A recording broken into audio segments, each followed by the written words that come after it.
333,330 miles. Take it easy, take it easy.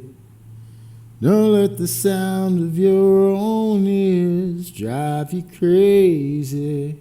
First order of the day, we have to switch out the skateboard. So I can't carry more than one skateboard now. So it has to be the 8.5 with the Spitfire Formula 4 56 millimeter 97 durometer. Yes, it is the Shake Junt board. Actually, I think it's a Blood something or another board, some silly name. But this is the board with the slightly smaller trucks, and these are the Thunders with the hard bushings. Overall, this is my most functional board. It can power slide. I can ollie on this board better than any other board. And it's got deck rails. This really is kind of like a Frankenstein board. That's the Pal Peralta sticker. The solar is on the roof. I've only got it attached by way of 2 points, so I have to finish this installation. But it's good enough for now until I get the parts I need. So the name of the game is dropping this trailer, but I have no room in storage right now. So first I have to put some major elbow grease into organizing the storage. I may even have to purchase some shelves, which I don't want to do. Yes, I see you there. I'll get to you soon enough. The laws aren't just for figuring out what you did wrong. They're also good for figuring out how you can do things right. Now, what I need to do is I need to do the big transition. Yeah, before I can get any more transactional, I need to do some transition.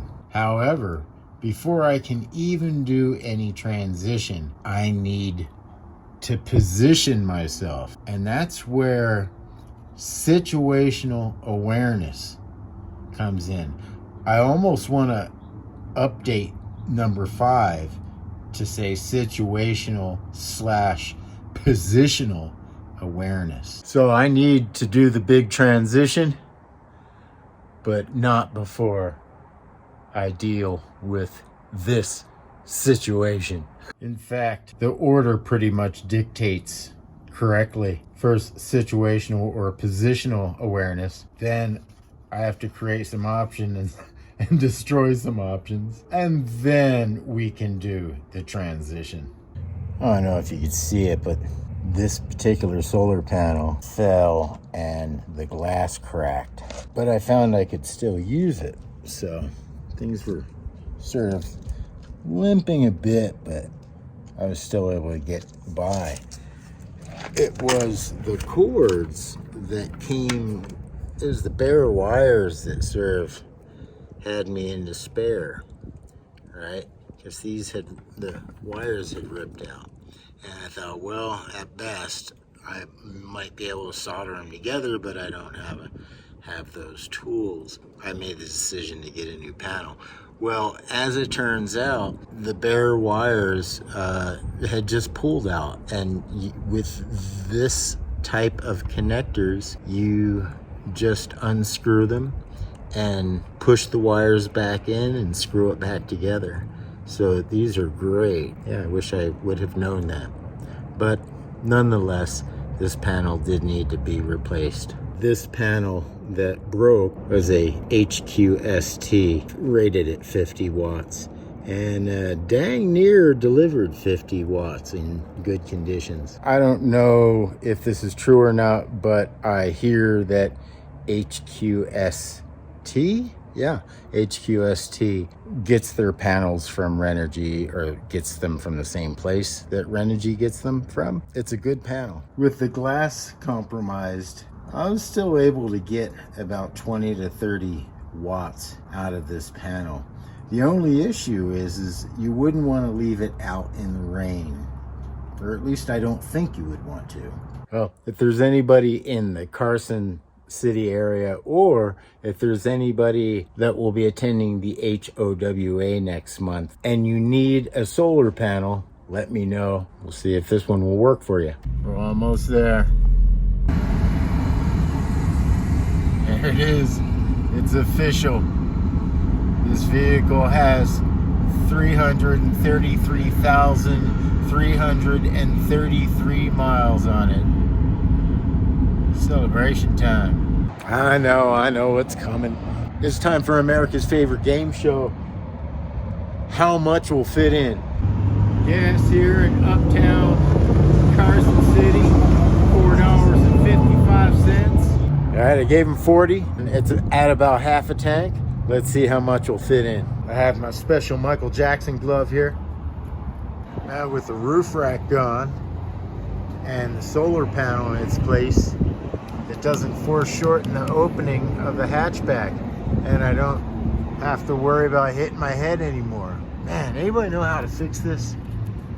All right, we're at 32, 33. Will the whole 40 fit in? Put in your guess down below. Don't cheat. Pause the video and put your guess down below.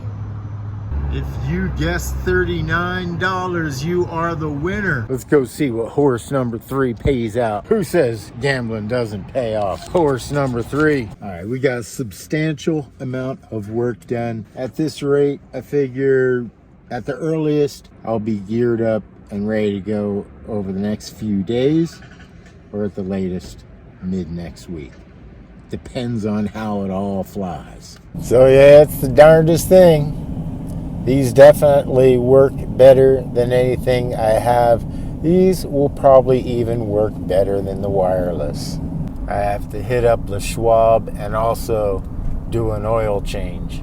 Now, I've been weaving in and out of feeling like as if there's some sort of a cold or something that's trying to get me. So I'm gonna do a soup and salad. I better get in and close up before the windstorm, before the sandstorm kicks in. What we have here is a sardines with the spring mix and a cheddar and jack cheese, a bunch of calamari olives. That's it. Let's eat. The wind can ruin a perfectly good meal. I would have given this more attention. At least put some thinly sliced onions on here. Time was of the essence. Salad, cheese, olives, fish, with some balsamic, of course. And for today's soup, we have a nice vegetable barley. Now, if this doesn't do the trick, I might have to backpedal on the diet a little bit. We'll see. Maybe indulge in some meat, and then if that doesn't work, maybe indulge in some coffee. But I really don't want to backpedal, so let's hope this works. This vegetable barley is from a can. I can make way better vegetable barley soup than this. I just threw in some tortilla chips. It's a good fix.